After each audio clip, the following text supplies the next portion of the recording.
As Africa's leading defense news portal, defenceWeb aims to give you the latest updates on African defense, the South African National Defence Force, and the defense industry.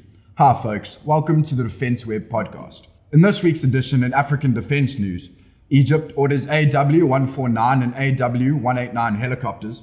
Russia begins production of Egyptian Su-35s.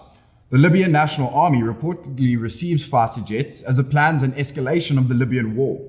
The first Senegalese KT-1 trainers arrive. The Nigerian Air Force continues its fight against insurgents. Pirates strike off Nigeria.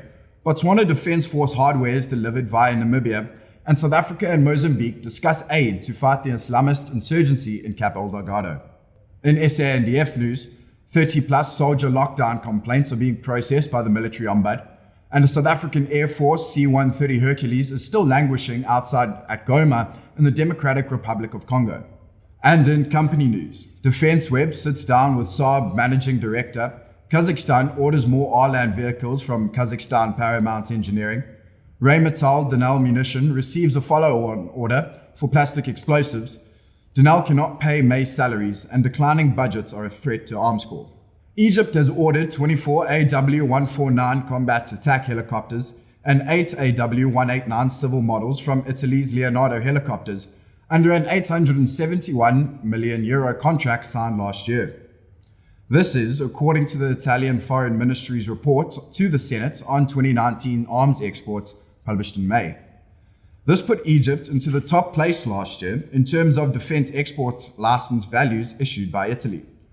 France's Le Tribune reported in April 2019 that Egypt had chosen the AW149 over the NH90 to meet a shipboard helicopter requirement.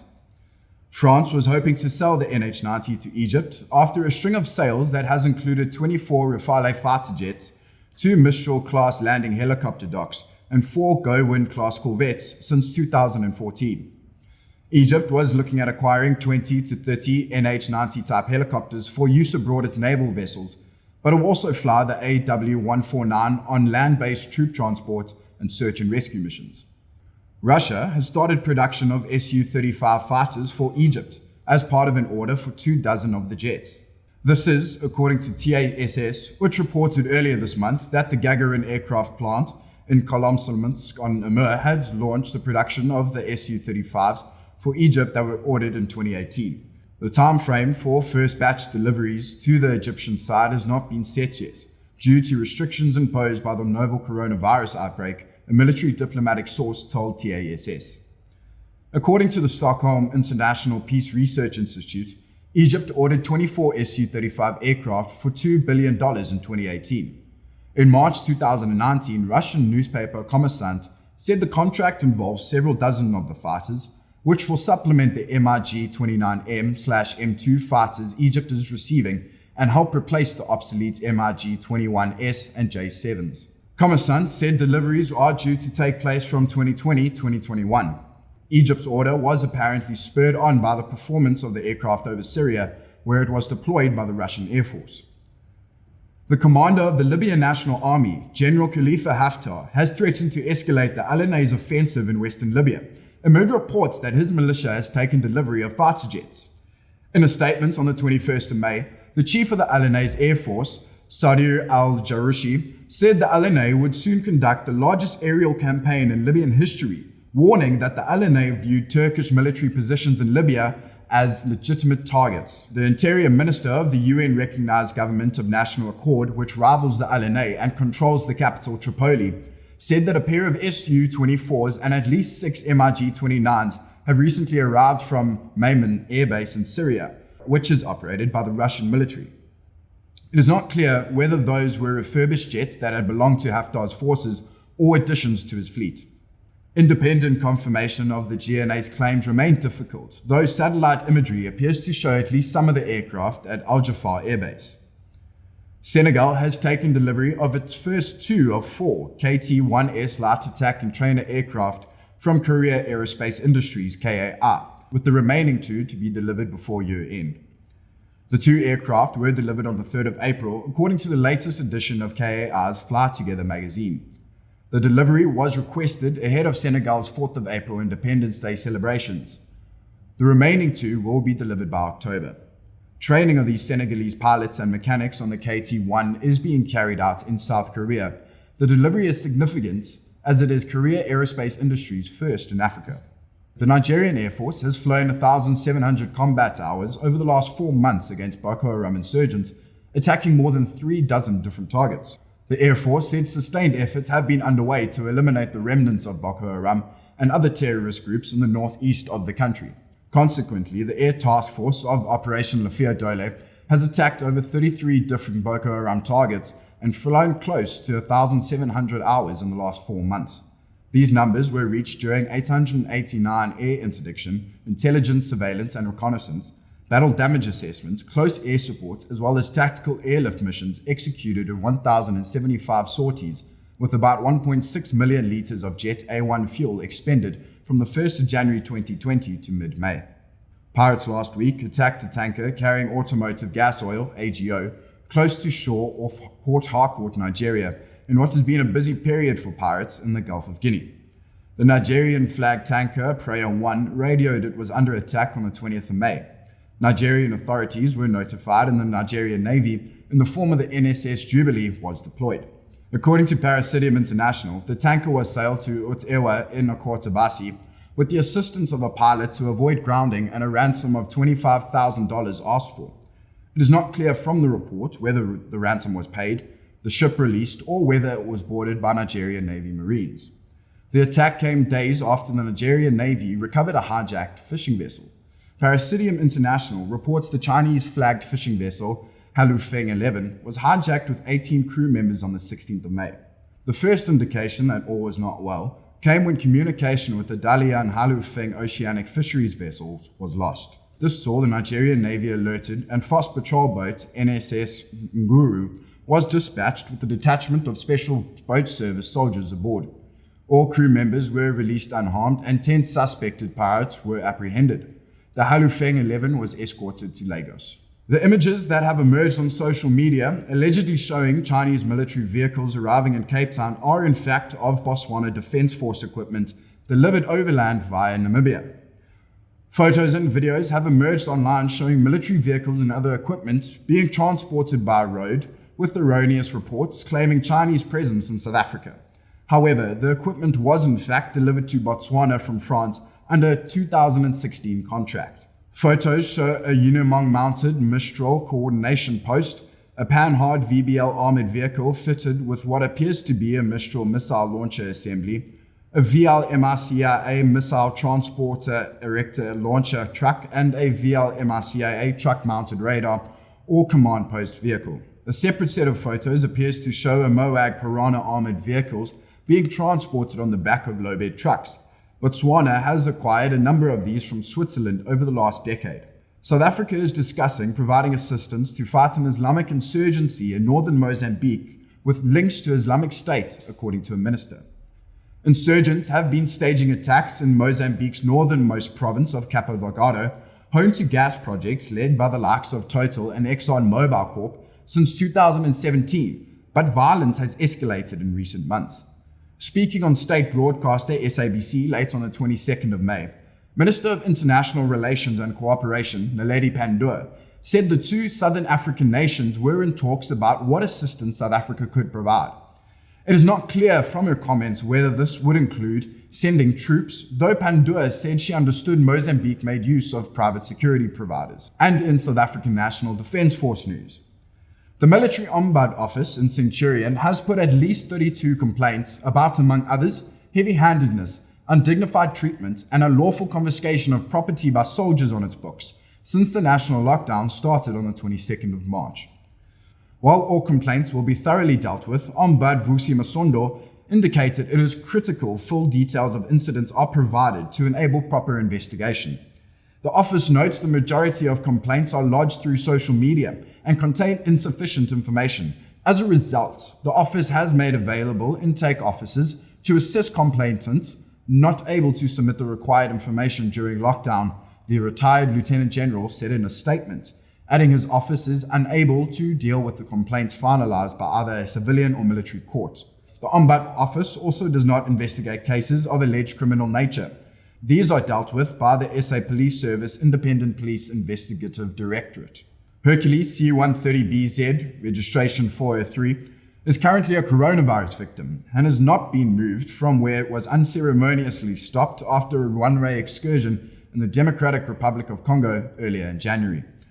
The official word from the SA Air Force, SAAF, Director, Corporate Services, Brigadier General Hilton Smith last week was the aircraft is still on the runway and has not been categorized. This is in contrast to what South Africa's large and generally well-informed military aviation community is saying. The aircraft is said to be Cat 5, the widely used abbreviation for Category 5 write-off. And in company news, defenceWeb had an interview with SAAB President Managing Director Anders Lindgren to discuss the future of SAAB and the South African defense industry. How is SAAB doing during the lockdown? SAAB SA, sorry. So, SAAB SA, SGD. We are actually doing we are doing okay. I will not exaggerate and say we're doing great, because we aren't. We still are not up to 100% capacity. So, but we are doing okay. We are. Okay. The future, what does that look like for SAAB SA going forward, sort of post-coronavirus? As I said, I think that the future looks good. There are plenty of opportunities in the marketplace, and we, as an almost 100% export company, is dealing with the OEMs of the world and the big players, and those customers is not hampered that much of financial issues currently. But there is no guarantee in the future. So I think if we play our cards right, and if we do what we do best, we will have a good future ahead. And it looks promising. But it's a bump in the road, this COVID-19 thing. Absolutely, yeah. So you're talking about good opportunities in the future. Are there any that you're at liberty to talk about? Not specifically. I cannot do. We are not allowed to speak of details. Yeah. Sure. Will SAAB be taking part in AAD 2020 if it goes ahead this year? If it goes ahead, yes, absolutely, 100%. However, we're not sure how. Will there be almost a virtual AAD or not? I'm not sure. But if there will be one, yes, we will take part. Okay, and if it's virtual, will SAAB SA still do what they can to? Yes.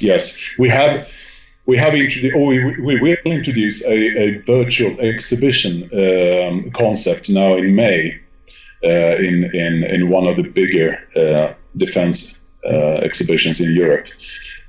So we will do some trials in the group, and then we will try to implement it to the SGD environment. Great. What is the current and future outlook of the defense industry, both here and abroad, looking like from your opinion?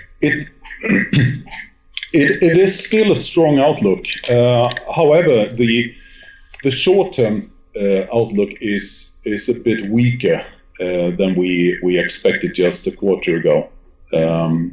But it will recover, I'm sure. But I think the environment itself will look different after this COVID-19 and the restrictions we see. So the future on the defense side globally is still looking good, but it will change. Okay. And the main challenges facing the industry right now? It's to mitigate the corona impact. I think that is the biggest challenge right now. And to find ways to do business, new ways to do business, and to maybe reset the business models also a bit. Sure. Most industries sort of going through that, I'd say. Sure. Yeah, absolutely. Sure. We spoke, so not opportunities facing SAAB necessarily, but opportunities that are facing the industry, if any? Well, the opportunities are are basically the same as the opportunities we saw before the corona pandemic. However, some areas of defense might change a bit. Priorities might change slightly. But these type of business is so long term. So I think the long term views haven't changed too much when it comes to business and capabilities. Okay, sure. And then lastly, anything else you'd like to add? From an STD point of view, I think it's important also from a domestic perspective that we recognize the defense industry and not only the sovereign capabilities there are which exist in this country, but also the possibility for us to do export business, to bring in foreign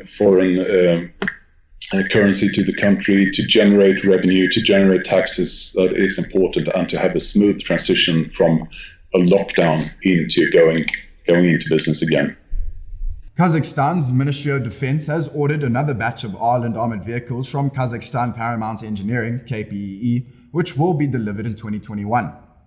Paramount on the 18th of May said the armed forces of Kazakhstan have been operating the Arlan, based on Paramount's Marauder, for more than 3 years, with multiple deliveries to the Kazakh Ministry of Defense and law enforcement agencies since August 2016.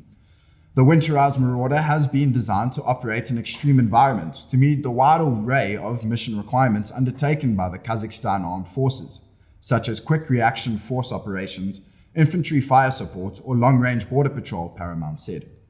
Rheinmetall Denel Munition has been awarded a nearly 100 million rand contract to supply plastic explosives in a follow-on contract.